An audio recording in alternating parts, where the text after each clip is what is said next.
that many are now going to be able to sense or notice the presence of the fairies or the dragons, friends, that are always around you.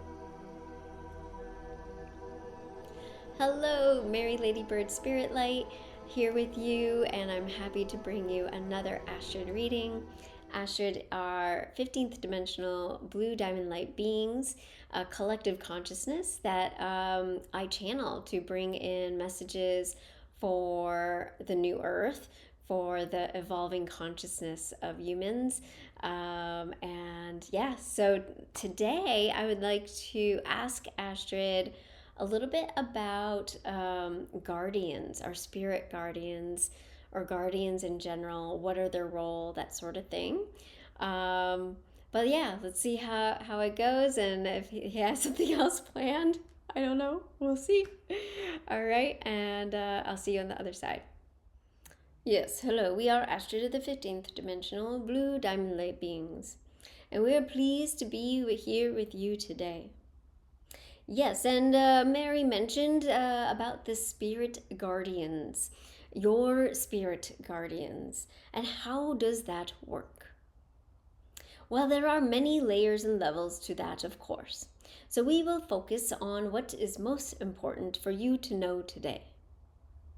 Yes, you do have angels in your bay, at your feet, you see. They are always around you, around your body, around your conscious body. They are the ones that are here to help guide and lead you on the path that you have come to do. Yes, that is true. Yes, there are some things that you have contracted before you came that you would want to achieve, you see. It is part of the to call the game, but it is also part of your learning. It is also part of what you have been yearning to do.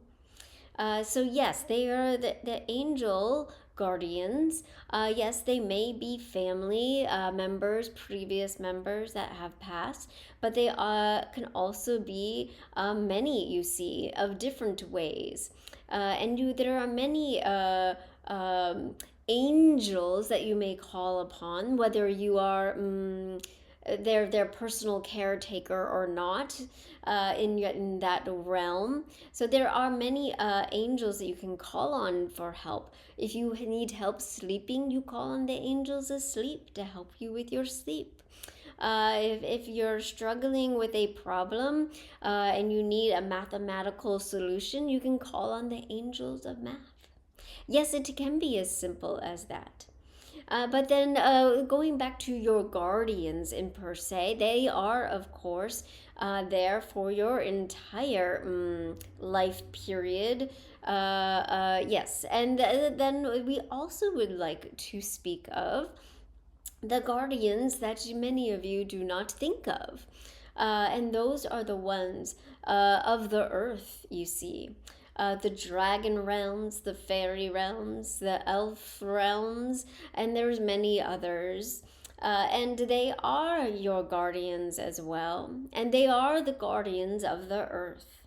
They are the guardians of the earth. And you are, in a way, a guardian of the earth, depending on upon your actions, you see.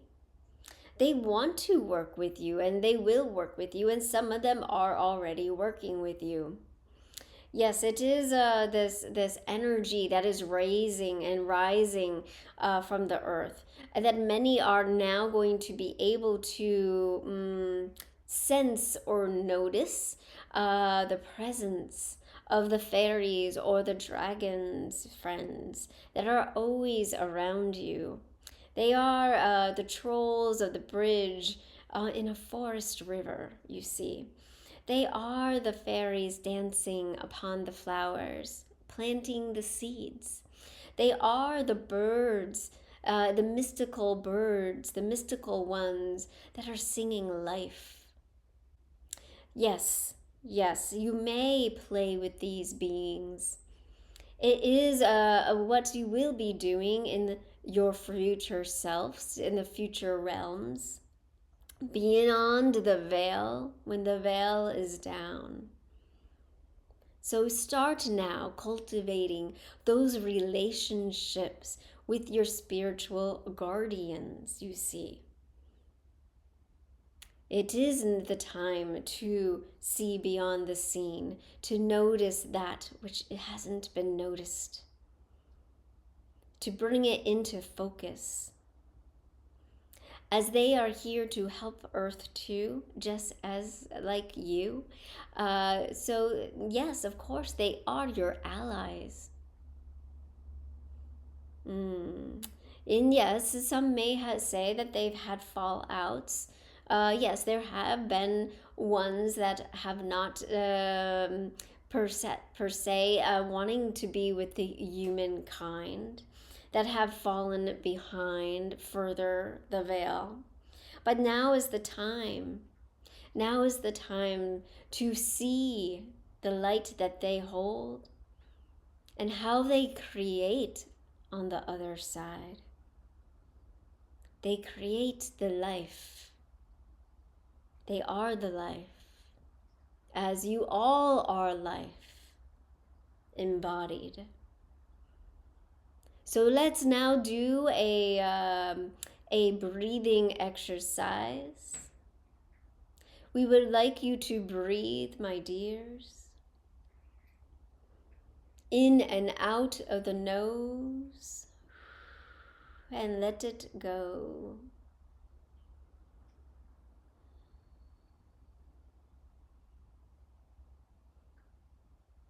And in the in-between of breaths, notice the light that is present. Notice if there is activity or silence. Between the breaths, you are between the veil. You are neither here or there. But it is a sense that you can become aware of the notion of the in-between, between the living and the dream.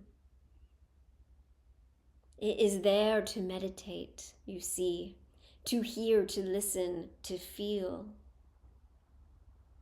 And yes, that is where we will leave you for today. Please go ahead and play with this breath you see. Yes, and release any constrictions that you may have, any resistance to seeing the path ahead. And we send you our blessings. Much love, my dears. Hello, I am back. And oh my gosh, my nose was so itchy and my eyes have been watering on that one. I've been trying not to, like, don't itch your nose. Yeah, it was so beautiful to understand that now's the time to cultivate those relationships. And it kind of reminds me of some of the teachings where it's how to have that relationship with your higher self. And now it's like bringing it into a whole other new realm of beings, beyond just the higher self, or in the higher self, and now having these connections, and starting to, it makes me think of like starting to become aware of the unseen beings will get us in practice for seeing the galactic beings that are ready to come, that are already here, in a different frequency that we can't see at this time, or at least most of us can't. And so I think there's this way of like, yeah, let's start cultivating our inner relationships during meditation, on the in and out breath, at those pause points. And of being more connected with the love, the beings of love that are here and have been here and waiting for us to wake up out of the dream and move out of this reality into the beyond the veil. So yeah, it's something to have fun with, to practice with, I would say, in your meditations. And you can always just come back to the breath, even for a few seconds a day, every day. So I will leave it there with you guys. Thank you so much.